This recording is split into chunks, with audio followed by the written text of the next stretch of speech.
get excited about this. I heard a lot of people in the booth today that were just like really excited. Oh yeah, I'm voting, I want to change, blah, blah, blah. So that is great.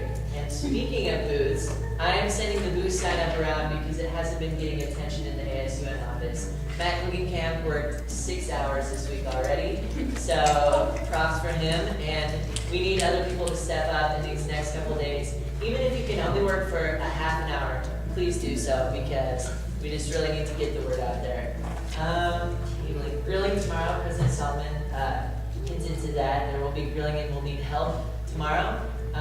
Getting people to sign up and also serving food. So talk to me afterwards if you're interested in that. Sunday we're having an exciting arena fun time.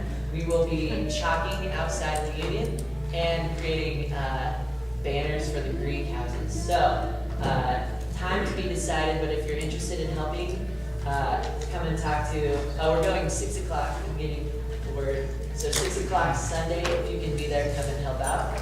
And the last thing that I'm like pumped up about is the city campaign for the arena is providing buses on Tuesday, Wednesday, and Thursday.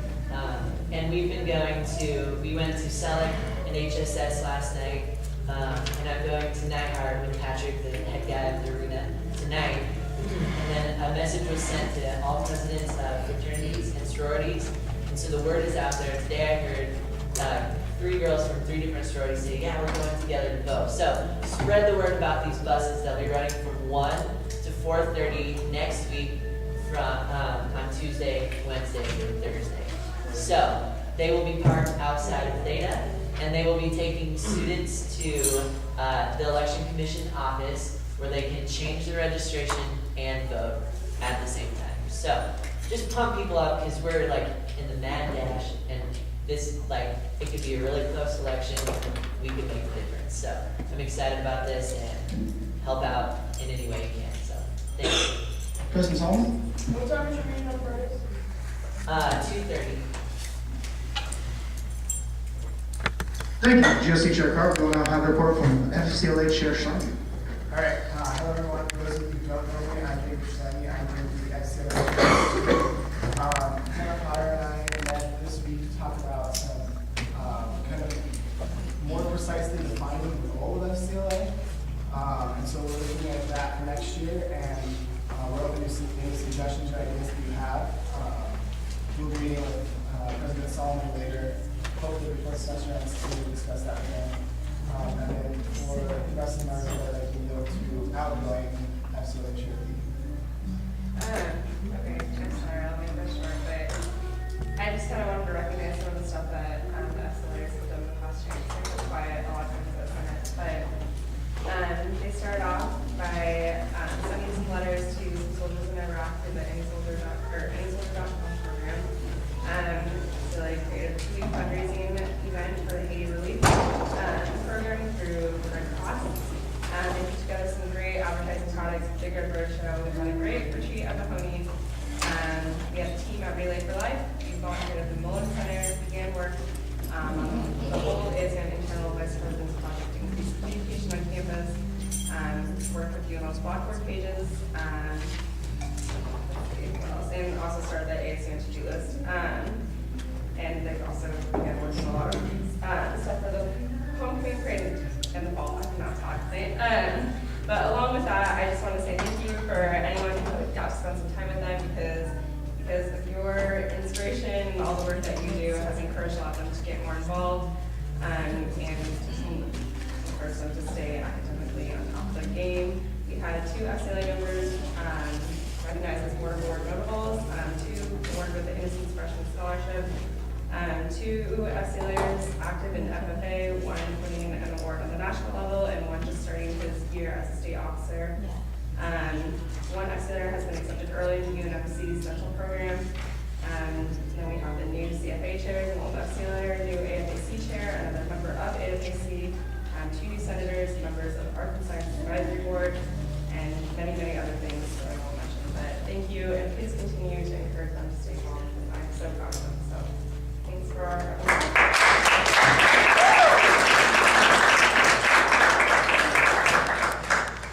Do you have anything else, FCLA Chair Sharman? That's it. Thank you. We will now move on to DSDC Chair Hare. That's so funny. We've been one of ourselves talking about our showcase, which is next Tuesday. And we're in the process of ordering food. It's not quite there, but we're getting there. So that's about it. Thank you. Oh, Senator Kidwell. What time is the showcase next Tuesday? Oh, 7 p.m. Where? Give a little spiel and announcements. Oh, okay. Thank you. Chief of Staff Schlichting.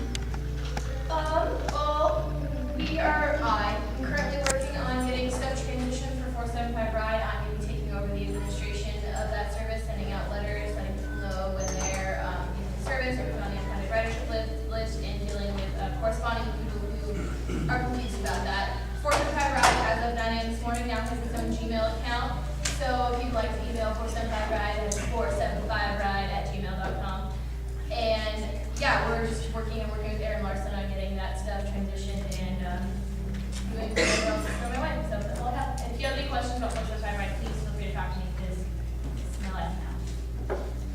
Thank you. This concludes executive reports. Oh, sorry, boring. Point of order. Senator Boring.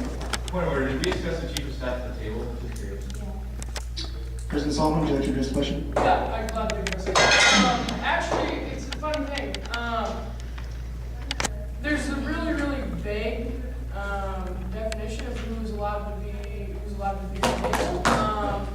There's actually, according to our bio, well, I'll address this differently.